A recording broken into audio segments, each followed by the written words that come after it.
I don't know if you knew, but I hung out with your mom yesterday. In real life. Oh, I didn't realize my mom went to the game. Yeah, she was at the game. So it was you, Paul, Anna, and my mom? Yeah, that's right. Oh, that's funny. Okay. Incredible. That's great. For once, not a fake your mom joke, but wow. Real life. Yeah. Literally with your mom last night. Oh, wow. Wow. Well, how will I ever recover from this?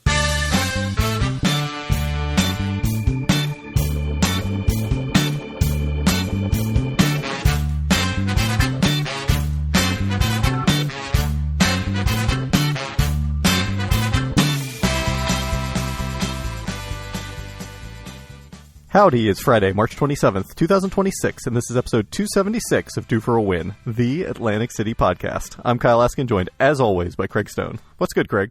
Getting episodes posted before we record the next one. Oh, yeah. I thought this was going to be the first time of probably many that we were going to be multiple episodes in the hopper, but no, you got it done. There will come a time where that happens, but not today. Not today. So, happy about that. I have a Would You Rather, but it needs to come after the news. The news that just came out the other day is that the Atlantic City Air Show is actually going to be in May this year, probably because of our suggestions to either have it in May or September, October. It does sound better, certainly. It is still after Memorial Day, though. I think that's okay. That's still probably a pretty late weekend compared to the middle of July, so. Yes, so last year was in the middle of July, smack in the middle of July. This year, the second annual Soar and Shore Air Show will be May 29th to the 31st, the weekend after Memorial Day. From the press release from visitAtlanticCity.com, who actually is also the main sponsor of the air show, apparently. What is that? Is that like some CRDA-funded I'm sure. group, or? Okay. The initial slate of performers features the United States Air Force F-22 Raptor and the U.S. Marine Corps F-35B Lightning II demo team as its headlining acts. So not quite on the level of the Blue Angels or whatever. Thunderbirds, Blue Angels, but we'll take it. Yeah. Because last year it was like Bob's Flying Circus or something, right? So this seems like a step up above that. Yeah, pretty much. I think it sounds like a step up. I mean, certainly at the Oriole game yesterday that we went to on opening day, we got a helicopter flyover, and let me tell you, that was some lame shit. No one wants that. Yeah, I've seen those before. It's not good. It's not that exciting. No, it's truly the least exciting. It's like, oh, helicopters. I mean, if you live around... That literally flies over my house right. Like, every day, so... I was going to say, going to, I guess, Fort Meade and back all the time. Like, I feel like you just see helicopters nonstop in that part of Maryland. Yep. So, here's the Would You Rather based on this news item. Would you rather go to EC the weekend of the Soar and Shore Air Show presented by Visit AC, or the weekend of the St. Patrick's Day Parade? So I don't know if you know this or remember this, but I have actually been to the St. Patrick's Day Parade. I did not know that or remember it. So, if you recall, I went with one of my buddies to Atlantic City, and I visited you on that trip. Oh, yes, right after my son was born. Holden was like a week old, right? Correct. He would have been, 2 weeks old. And that was the weekend of the St. Patrick's Day Parade. We didn't actually see the parade, but certainly there were a lot of people there. Was it slammed? It was pretty busy, actually. I mean, it was cool. Yeah, I'd much rather go during the St. Patrick's Day Parade, though. I think it seems like, one, it would be much less busy during that time of year. Two, that's kind of more my crowd. It would be neat to see the air show, but I don't need to do that necessarily. I don't know. What do you think? I'm generally indifferent, that's how you know that this is a good Would You Rather. Yep. Because I don't really care that much either way. I'm trying to think which would be less overrun with everything. I think the St. Patrick's Day Parade is probably more interesting for people watching. I expect that it also filters more into the bars, and the stuff that I want to do is not really super affected. Like, I don't think it's probably much harder to get on a slot machine the weekend of the St. Patrick's Day Parade or a video poker machine, but it probably is a fun scene at the bars, so I think that's probably a good time to do it. The air show, I don't know, it just is like crowded and then there's loud airplanes. I guess it's cool to see 5 minutes of airplane stuff and then go back inside to the casino, but I think mostly the effect that you would feel on the weekend is just crowdedness, right? I agree. Yeah. Yeah, so I think for that reason I'm going with St. Patrick's Day also. I wouldn't be against going during the air show weekend or whatever, and I think it would be neat, assuming I could get my normal comps, which I would guess I couldn't, so. Yeah, that's true. Whereas St. Patrick's Day Parade, I don't think it's so big of a thing that it wouldn't necessarily impact that. Yeah, I don't know. We should check next year. Obviously, we can't check 350 days from now. I mean, I'm sure that it's up on the Caesars calendar, but certainly more than like 6 months out, it just has nonsense versus up, so. Yeah. Any other thoughts on the air show? Are we going the weekend after Memorial Day? I mean, you tell me. I don't know. Almost certainly not. I'm also never going to AC again, so let's just keep that in mind. Yeah, you told me that we were going in April. I was promised. No, I can't think about all that right now. You're not a man that would go back on his word. Aren't I? All right, so we have mailbags. Yes, we have mailbags. First, from friend of the pod, question mark, Dave. Question mark. Question mark. Enemy of the pod? I don't know. So Dave wants to know, if you ever hit a six-figure jackpot, would that end your slot play? Part of me feels I'd never want to play slots again because I know the chance of it happening again are slim to none given how often I play. I responded to Dave directly about this, and what I will say is I wouldn't even be done for that day. I would get my hand pay, and I would be right back to playing slots, and I would probably be playing $10 a spin for a little bit, just like something stupid. Mm-hmm. I think the bigger question is, would the long-term punishment be that I then feel that I need to play higher denomination slots, higher dollars per spin slots, because I've hit this big jackpot for one thing. So I'm like, oh, I've got all this money in my pockets, which clearly can't go to anything else but slots. Or could I just go back to playing, 70 cents a press Heidi? That is a tougher one. I think that you would be able to filter back down to your usual levels pretty quickly. I don't think it would change your life too much. I think the rest of that trip, I would absolutely be just burning that money, like giving a lot of that, but not a lot, but like more than I'd like to admit to myself on the podcast, back to the casino. I'd be playing $10 a spin or something. I don't think you would give that much back. I would say my guess for you hit a $100,000 jackpot. Like, how much are you giving back to the casinos for, let's say you're going to be there for 24 hours after that? I bet it's under $2,000, which given a $100,000 that's what I was going to say. Jackpot, it's not, Yeah, that's true.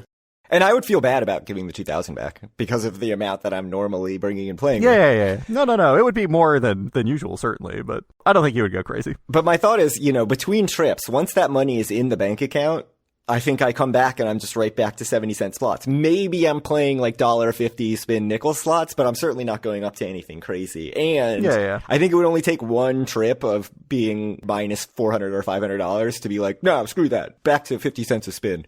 Where's my true penny slots? One line, 1 penny. Dink. What about you? What would you do if you hit a six-figure slot jackpot? You play less slots, so would you just say, up lifetime on slots, I'm done with this nonsense forever? I think it probably wouldn't change my behavior that much, honestly. I think like you, I'd probably give some of it back that trip, but not all that much. No, I don't think it would change, really, what I do. If you hit that jackpot, you can truly never again say that you're due for a win on slots, right? So if you think about it that way... It depends how much slots you play. That's true. I do play a lot of slots. So maybe I should never play slots again if I can't ever be due again. I think one of the gags that we need to do in the future is we need to have a day where we're in Atlantic City and truly the only thing you're allowed to do is play 1 line, 1 penny for the whole day. That would be great. You would be losing your mind in about 10 minutes, I think. Oh it would be awful. I mean, it would be horrible. Could you imagine, like, the best you can do is probably like a 10-cent win on any press? I bet you could get like a $1 win or something, but yeah, it would be bad. Oh, man. It would be funny. I wouldn't want to do it for a whole day. Unless we were doing vlogs and we were doing like funny videos, I wouldn't want to do that for the lols, but it's not good for the pod. It would be funny to put in $20 and just see how painful it is to try to either run through that $20 or turn that $20 into 30, which seems impossible. Right. On 1 line, 1 cent press. How long would it take? I can't imagine. How painful would it be? It would take forever. You would walk away with like 12 tier credits or whatever after 2 hours of play. I mean, it's 2,000 credits, right? Incredible. That's so much time putting through a machine. I mean, if you think about, if you're normally doing 50 cents a press, which is really cheap on a current slot machine, this is 1/50th of that. Right. Oh, man. It would be very funny, though. I mean, it would only be funny for us. We need to definitely have some beers in us. The other thing you need to calculate is how many Coors Lights or Miller Lights can you get to the machine in this amount of time? Oh my gosh. You think of the EV, you'd be way up, man. Well, you could have like 8 Miller Lights in those tiny showboat cups probably in the time your $20 takes to spend down. Assuming, though, that you're at Ocean, Borgata, Golden Nugget, one of the casinos that doesn't have the meter.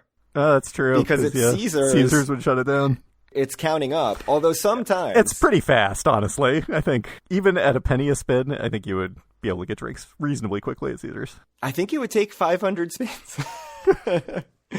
But they will, I will say, depending on how crowded it is, they will actually just come around and ask if you want a drink, even if you haven't punched something in the machine. I expect because the old can't deal with the new technology on the screen. Even though they're touching the screen to play the game, to touch the screen to order a drink, they need a technology specialist, such as myself, to come and show them how to do it or write very detailed instructions. So both of us said that we're just continuing on as we were. I would assume so. It's possible I might play slightly less, I think. It's more likely than me playing more, I would guess. But I think it'd be largely the same. I also think it would be the same. I think it's slightly more likely that I would play more, not less. I agree. Yeah. I think the thing that would actually make me play less that day is that I'd be out celebrating. Right. I'd be taking people to dinner. I feel like I'd be like, all right, it's time to go to $100 Bach. It's what I have to do. That's true. You would do that. That is what I would do.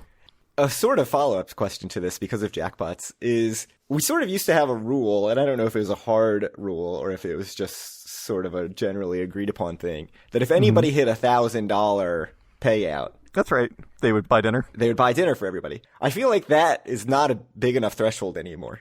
Yeah, I think especially with the WTG going up, it needs to be at least $1,500 now, I would say.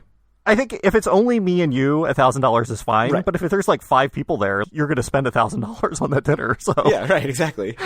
And even us, like, we now go to some places that are a little more expensive. It's not like we're going to Tony's Baltimore Grill. I mean, we could.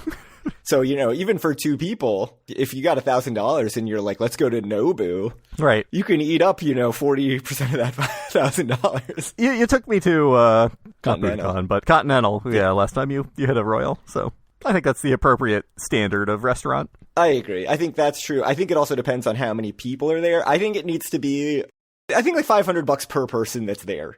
Yeah, I think you should expect to walk away with $1,000 profit after dinner to make it worthwhile. I mean, how bad would that suck, though, if you hit a $2,500 jackpot and then you've got 7 friends there, so you're spending $1,500 on dinner? That's true. That would suck. Everybody, but that just popped into my head. I think I had that conversation with our friend Andy, who was probably just rolling his eyes the whole time. Right. Dave also asks, if you were the CEO of one of the Atlantic City casinos and you could do one capital construction project, what would it be? I mean, I think the way I see it is that there's 3 clear tiers of Atlantic City casinos, and the answer has to be different for all of them, right? Okay. So there's Bally's, Resorts, Golden Nugget, and they just need to try to survive, to be very honest. They can't be thinking about huge pie in the sky, big dreams. It's like they need to be able to make payroll at the next quarter or whatever. Yeah, I think for this exercise, you've got to be Borgata, Hard Rock, Ocean. Right. Caesars is just a mess, and God only knows what they're doing with their 3 properties. And then, yeah, Borgata, Hard Rock, Ocean, you can start to think about, is there some way we can grow the pie for everyone in Atlantic City? They can think a bit bigger than just, we need to not go out of business, or whatever it is that Caesars is doing. Yeah. Bally's is building something called the not go out of business machine. That will be the capital construction project.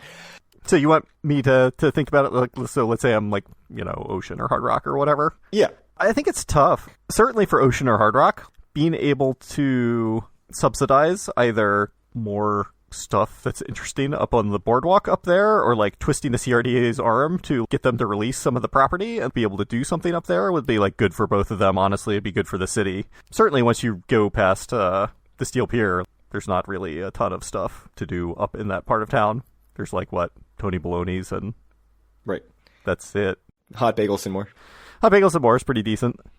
I mean, I think there's Putt-Putt up there somewhere too. There is around the corner on the boardwalk. Yeah, a few other things, but I think building out that part of town, I think you could do something interesting with it. And like I said, maybe that's more like them trying to twist CRDA's arm, given that the casinos are part of the CRDA.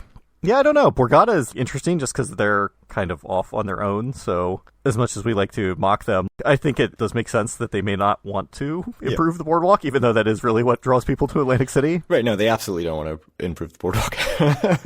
Maybe they need to build a huge, newer, nicer casino between Borgata and Harris. No, I don't know. I really don't know. I think it's a tough question. I think it's a really hard question. By and large, I think Borgata does a very good job already. They've refurbished pretty much everything in the property, it seems like, in the last couple years. Yeah. So I think they're basically doing a good job. And they were pretty down a couple years ago, and you can see, we talk about it every month, how much they've come back. So I think by and large, they've done a nice job. So we've talked about the Pier, ACX1 playground, Caesars Pier. I mean, renovating that obviously would be great, but I think I'm trying to avoid just nostalgia picks, which would be, I think, that and Wild Wild West, resurrecting Wild Wild West as it was in its glory days. That would be a bad pick, I think. Yeah, it would be a terrible use of funds. I mean, I do think having something like that people could actually park for free somehow, and like this would be probably more in Caesar's purview than anyone else's, that would be a really good thing for the city. I mean, frankly, there's still the outlets there, and like the last few times I've walked through them, there has not been a whole lot going on out there in a way that makes me feel sad inside. We do tend to be there on like a Monday. At weird times, yeah. Like, I go at 2 p.m. or whatever on a weekday, so. I was thinking, in terms of what would be best for Atlantic City and tourism, the things I was trying to think of are, what does Vegas have that Atlantic City really lacks? And certainly that style of forum shops-esque huge shopping attraction where it's, you know, nice stores, good dining options, which you could say I'm describing the old Caesars Pier. Right. But right now, is the Quarter the only thing even remotely close to that? It's not really the same. That's more restaurants than, there's not like a ton of shopping in there, right? Right. I mean, there's a few. There's like a White House Black Market. There's really just some generic candy stores and kind of stuff you see in most casinos, I'd say. There's not really a ton of good stuff in that mall. I mean, it seems like Tropicana is an interesting... I feel like it can support so many restaurants compared to the size of the casino. Between that and the marketplace, it's got to be like 15 restaurants in Trop, right? There's a ton, yeah, it's unbelievable. So I would think that if Caesars got their act together, they should be able to put 4 restaurants back into the pier or whatever and like sell at least some of the second floor back to shopping, and then like maybe the best thing to do with the first floor is to make it kind of like what it was originally intended as, is, well, what Bart Blatstein originally intended it as, is like a bar area or whatever. I think that would be cool. All right, I like it. The crazy one I want that is a bad idea on the level of Wild Wild West is a shiny new on the boardwalk 90s style themed casino that looks like Willy Wonka's Chocolate Factory from the 1971 movie. I like the slot, so I'm not against it. It's got to look updated. It's got to look like a 2026 version of that. It can't look like 1971.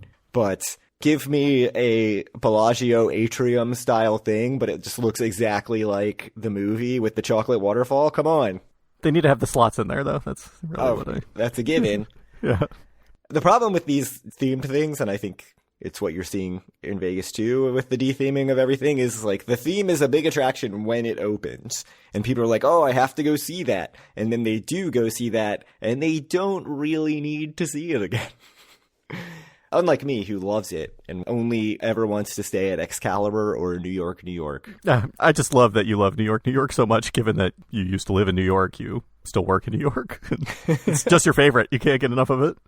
The idea of New York, New York, I always like a lot. And when I see pictures, I'm like, yeah, that's awesome. Like, the exterior looks awesome. The little Times Square inside looks awesome. The food court area where it's like the pavers looks awesome. Oh, yeah. I mean, I had a good meal at the deli or whatever at New York, New York or last trip. But then when you're actually in there, it just feels like a huge black box. There are these design elements, but it's not as themed out as Paris. Like, Paris is really a much more well-done theme than New York, New York. Yeah. I mean, I know people are down on Paris right now, but that's Vegas, and this is an Atlantic City podcast. So, the other thought I had was Borgata could do a big, serious outdoor music venue. None of this, the deck or whatever Harrah's tried to do on the cement outside of the poker room, like a legit outdoor music venue that could take big festivals and acts and stuff. Kind of in the space between them and Harrah's, or? Sure. Like, where are you thinking? Yeah. There's not that much. There's tons of space over there. Yeah. No, I think it's interesting. Make it happen. I mean, if only MGM and Caesars could get together and agree to do something with that space, like they allegedly promised to be doing. Yes. According to one press conference exactly, and then never heard anything about it again. Neither party ever said anything about it. That's how you know it's legit. Yeah. Chris Christie, though, he said stuff about it. He was very confident that was happening. So that's Dave's questions. Mailbag legend Pat G sent a boatload of questions. Many questions. But first he had some kind words. He said, just listen to the latest episode, which not the one that came out 10 hours ago. Last episode, the 274 with the bros and the families and the olds. He said, I can identify with a lot of the direct and subtle banter on this one. The bros at the craps table, I find them amusing and part of the entertainment value I extract from an AC trip. Not wanting to be surrounded by families because I feel a little guilty not being with our kids, wife's preference for ocean, my preference for boardwalk, how a Nobu room is nestled in the Caesar's sadness, etc. Just wanted to let you know the conversation hit home for this oldish. So, thanks for that note. On to the questions. He sent, I think, 12 or 13 questions. I've categorized them or reordered them into categories. So the first category I have of his questions is local businesses. So he says, Kyle, I think, mentioned Heyday Coffee moving. Is that a thing? I recall maybe a year ago, going there in Orange Loop near Cardinal. That is still where it is. So it moved a while ago. It used to be on Tennessee Avenue, up past Tennessee Avenue Beer Hall, further out toward Atlantic. Yeah, near like the Spirits and whatever was there. Yeah, even further out past that. Mm-hmm. Now it's on New York Avenue, very close to Cardinal, and it is not a long walk off the boardwalk. I mean, I'm always surprised how close Cardinal is to the boardwalk, because it's right there. It is seem closer than yeah. For some reason, I have it in my head that it's a further walk than it is, but it is not. It's very quick off the boardwalk. Yeah, it's much closer than Tennessee Avenue Beer Hall, let's say. Yeah, so if you're in need of a coffee, highly recommended. Pop out there, go get yourself a decent coffee. Better than Dunkin' Donuts, that's for sure. Pat also says, I'm cheating on my favorite Chef Vola and going to Cafe 2825 with a crew on a couple's trip at the end of March. Maybe this episode will come out before then? Probably not. Certainly not. It is the end of March now. It's probably on its way there right now. It's been at least a decade since I was there last. Have either of you been there? I think one of you went with your wives, your own wife, not a swingers thing. I mean, one never knows. But you were there, so what do you think? I did go. I went with my wife. I had sky-high expectations. I thought it was good, but not as good as it was built up to be. I say that, though, and I know that Vinny Chen's from 7 Out thinks it's fantastic, so I would trust his food review. He's got more Italian cred than you do. He certainly has more Italian cred. I have literal 0 Italian cred. So, yeah, I would say trust his opinion, trust the... Oh, now I forget the guy's name. The guy who wrote the article about the best Italian places in New Jersey that picked Cafe 2825. So, yeah, I mean, I think it is widely considered very, very good, and I should really go back. We need to go to Chef Vola. I mean, that's true. I know I tell you that all the time, but it's unbelievable that we have not been to Chef Vola yet. Yep. Last one in the local businesses section. In February, when seeing the Mac tourney, I noticed the Atlantic City Bar and Grill was closed. Have you ever been there? Yeah, we went, I probably was, 2 years ago, I would guess? 3 years ago, something like that. Yep. It turned out to be right before it ended up closing, I think. Yeah, closed not long after that. We got our little mini mugs. Pretty empty. We got so we have our tiny mugs. We got mussels there, I'm pretty sure. Yeah. It was fine. I mean, did it blow me away? Not really. I mean, for me, famously, I know I've said on the pod, half the reason I love the Atlantic City Bar and Grill so much is because it was a early supporter, advertiser on my favorite website ever. I love AC.com or whatever. LUVAC.com. Which, by the way, that guy who ran that website, I think, just died a couple years ago, unfortunately, but just a masterpiece of the early internet. Yeah, I mean, we sat at the bar, we got some food. It was a cool place. You took a picture of the bartender and he commented on it hey, that's me. Yes, that's true. I took a picture of the bar and the bartender was stocking stuff in the back. And yeah. I thought it was fine. I didn't think we desperately needed to go back. That was when we tried to go in on, I believe, Atlantic Avenue. And yeah, and it's no, you can't come in the store. And they had to come around the side door and unlock it for us. Right. So that's never a great sign for a business. No. If you just don't trust the neighborhood that you're in at all. Yeah. That was our experience at Atlantic City Bar and Grill. It was all right. I mean, yeah, I didn't feel the need to run back there or anything. It was a cool place to sit for a little bit, but... Yeah, it was a nice place to sit. I'm glad we went. I'm glad that we got to see it before it shut down, I guess. Pat also asked some podcast questions. Do you want to take one of these? Yeah, sure. So Pat says, I appreciate you guys not barring consideration of other gaming destinations like some podcasts frustratingly do. Did you guys actively decide to keep it open to all places, or was it just a natural extension that never occurred to you as in scope or out of scope? I mean, I think for me, Atlantic City was the thing that we talked about the most before we had a podcast. It was always natural that was going to be what our podcast was largely going to be about, but certainly we never intended to make it only about Atlantic City. It's more kind of whatever we're happen to be thinking about that is at least somewhat gambling related, I think, or gaming related, as it used to be on the podcast. Gaming Biz. It started as, Atlantic City and Casino Biz podcast. Yeah. We've shortened that to just Atlantic City podcast. But part of it is just if you run a Vegas podcast, there's so much just Vegas stuff to talk about that if you start getting into a bunch of other stuff, yeah, I think it can just get unwieldy. Whereas, Atlantic City has 9 casinos. It's not. I think that's kind of BS, frankly. I think if you want to talk about other stuff and you have a Vegas podcast, it's totally fine. And I think if we wanted to only talk about AC, that would also be totally fine. But it's just not what we want to do. Right. I mean, I know, I'm pretty sure 500 has said, I don't think they will, read emails about non-Vegas gambling. And certainly the Facebook group, they don't want to see a bunch of non-Vegas other casino stuff. Which, I mean, if you're running a Facebook group and it's exclusively Vegas stuff, and then you get a bunch of people posting like random Harris Cherokee and stuff like that, that's not Vegas related, right? But I mean, for us, I think it's just our gambling experience. And so we never really considered not including it. And it's not like we're gambling so often that we can't fit this content into our episodes, right? Like if one of us goes to Horseshoe Baltimore in between episodes. I went yesterday. That's content to talk about. Oh. There was no content. It was pretty mid. What'd you play? How'd you do? Let's hear all about it. 30-second trip report. Played some 8-5 video poker and I lost $100, and then I made a $60 sports bet and lost that too, and then I went to the Oriole game, and that's it. The burning question that everyone needs to know about the Horseshoe Baltimore is, did you go check the face-up Pai Gow poker table to see if there's still commission? I sure did not, because I will not be going back to that table. I just want to know. I want to check to see if that was just some screw-up or if that's really the standard. Next time you're there, you can play, and let us know. I'll never go again. All right. Next question. Pat says, you've done this for 10 years and are approaching 300 episodes. Has that sunk in? It's an incredible feat. Well, thank you. That was a great question. No, so he says, maybe 1/3 of the way through, I recall a discussion where you explained deciding against monetization. I understood that decision, but at the same time, you do a lot of work for the show. Is there an easy monetization you considered? For example, selling some swag in the Better Life storefront like Market Dr. Mike? Yeah, I mean, I think the way I've always thought about it, and I'm curious to see what you think, given that you put far more into the podcast than I do, is that, I'm not against monetization necessarily if it's going to be a significant amount of money that's going to change something about my life. But for $100 a month, which is like probably on the upper end of what one can expect, I don't know. I don't feel the need to do it. But like I said, you're the one that does all the work. So I'm curious what you think. Okay, so I've always sort of said, I don't want to monetize unless it's quit my job type money.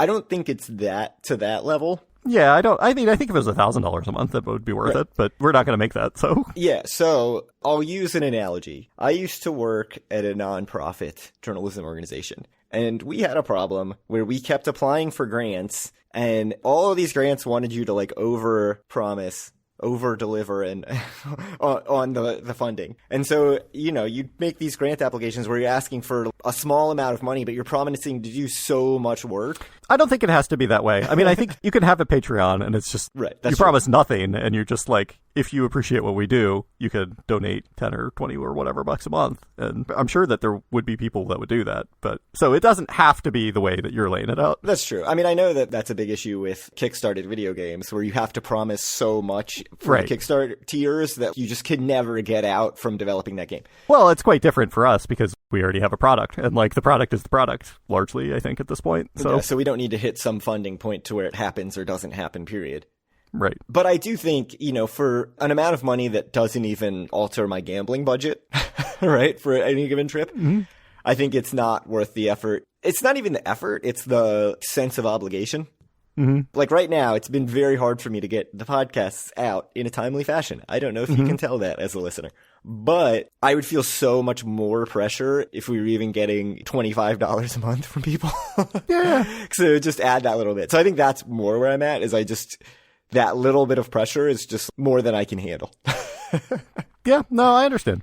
I get that. I can't even do a new shirt design or update the resort fees. I mean, yeah, in case people don't know, which if you're a long-time listener, you do, we did actually have shirts and we sold them at cost to people, and that was cool, and I'd love to do it again. That's obviously not a profit-making opportunity, but... Yeah, that's another... we could have made, $10 a shirt? So total, we would have made, I don't know, $700. We were selling shirts for, $8 each or something like that? Yeah, we could have absolutely sold them for $18 and made $10 a shirt. We would have made $1,000 probably, yeah. But then you also get into, do we need to be... Taxes, yeah. Setting up an LLC, we have... Right. That gets into messing with stuff that I don't want to deal with, too. Yep. All right, I love this next question. How much of the continued podcast run is justification to your families and friends about your Atlantic City trips? For the good of the podcast, he puts in quotes. Is that the intangible monetization? no need to answer or acknowledge this if it causes issues.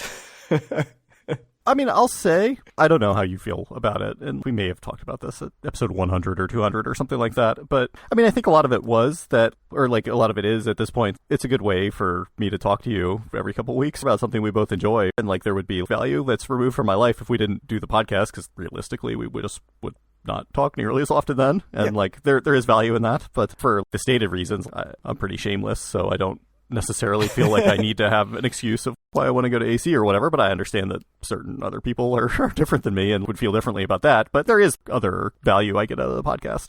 It did pop into my head the other day, before this question even came in, of would my wife question the frequency of the Atlantic City trips more if the podcast did not exist? Because the way it is now, it's like, well, we're doing the podcast, I've got to get to Atlantic City. But if you lose that justification, I don't think she really would necessarily, because we certainly went a decent amount before we had the podcast, although that was before kids. How often? I know you have lists of all of our trips. Did we used to go more often in like 2013? I feel like we didn't, honestly. I feel like we go more now. But maybe our trips were slightly longer each in duration and slightly more people back then. Yeah, we went 3 to 4 times a year, so it was probably a little less. But it was probably like the same number of days, because I feel like we wouldn't do 1-day trips back then. I don't feel like. Well, I mean, I tell you from the spreadsheet, we did a lot more 2-night trips, but we also did a lot more day trips. Oh, really? I have 3 day trips in the first maybe 10 AC trips that I ever did. That must just be you, though. I don't remember really doing a ton of day trips. All of us? Me, you, Taylor, and Andy, although I'm wondering if everybody else stayed the night except me. I think that must have just been you. Me, you, and Zach did a day trip once for sure. But that was just we all did a day trip. Me and you did a day trip in August one year. I would guess that me and Zach stayed the night again. I'm fairly certain you didn't. Maybe. And then I don't think we've done a day trip. Oh, no, I did. We did 1 day trip in December. I did a day trip to meet you at Zorkfest. Right, that's true. But that is the last day trip I did, I'm pretty sure. But you're right. There is a lot more 2-day trips in there. I used to do 3-day trips semi-regularly. Like my bachelor party, well, not my bachelor party, but the trip we went just before I had my first kid, but just before episode 1, I think I was there for 3 nights. I've never done a 3-night Atlantic City trip. I mean, I think most people were there for 2 nights, I'm pretty sure, but I think I was there for 3. It's a funny question. I don't know. Certainly, keeping the podcast going does not hinge on needing that justification. Right. It is a convenient and nice justification, though, I will say. It's nice to have that in the pocket. But I think if anything, I mean, obviously our close friends in my family know that I have the podcast, but sort of acquaintances, I feel like the podcast brings up more questions about my Atlantic City going. I wouldn't have to justify going to Atlantic City 4 times a year to somebody who is like a parent from my kid's school. But if they then also find out that I have an Atlantic City podcast, then they're like, whoa, you're really into this gambling thing. And I feel more than need to justify that I have a podcast or to like downplay how much it is that I'm going to Atlantic City and how much I'm playing. Because I feel like those are questions that I don't want to answer. Like it implies things that are maybe not true.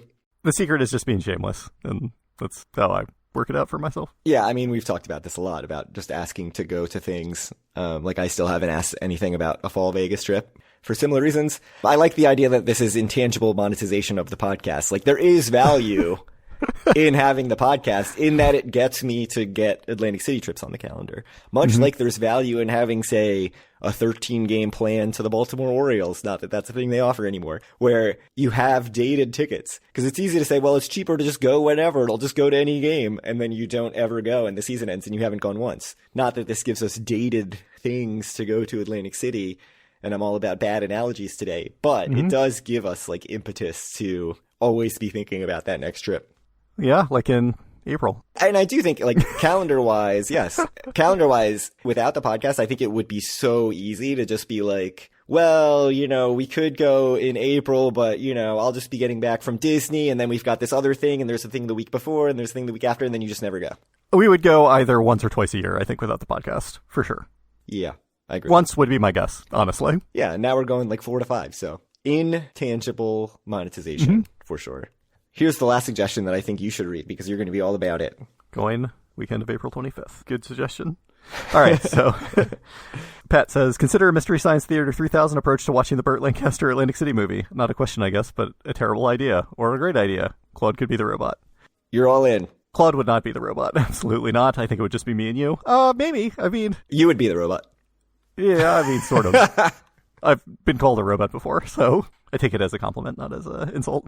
That's interesting. I mean, it's not something I would want to release on the normal feed, which means where would it go? Patreon. I'm not...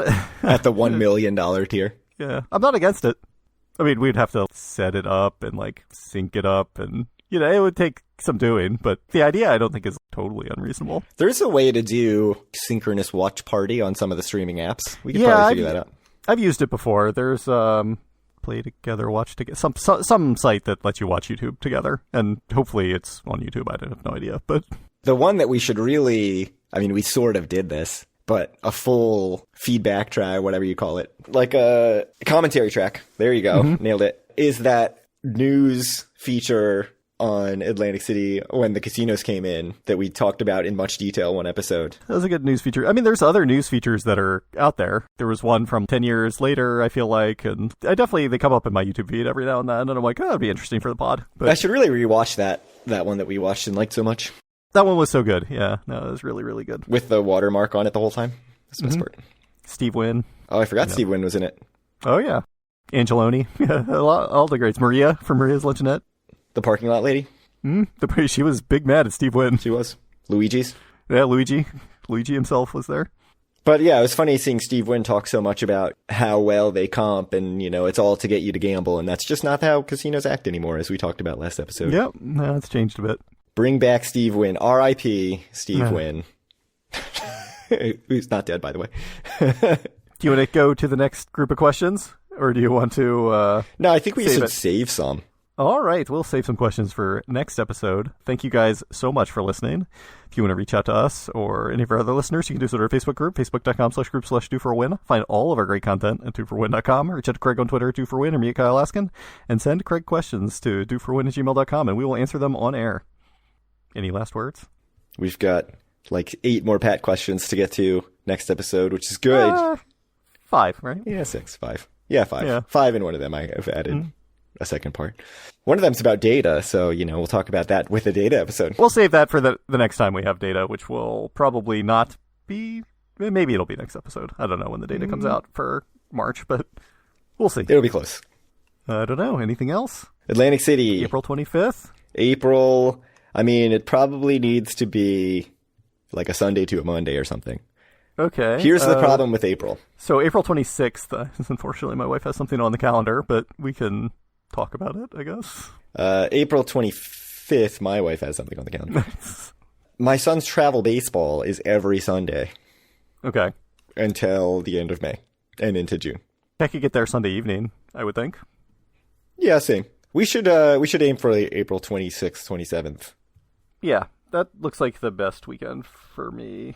Why don't we just write it in pencil on the calendar then? 26th, 27th. We gonna go to whatever? Ocean? Tanoki Hour? Hell yeah. Hell yeah. Got to. Tapachi Hour? Tamoki? Whatever it's called. Are they open on Sundays? They're only closed on Tuesday, I'm pretty sure. Did we close out? Is this the post show now? No, I think we're still podcasting. Good stuff. Thank you guys so much for listening, and we'll talk to you in a few weeks.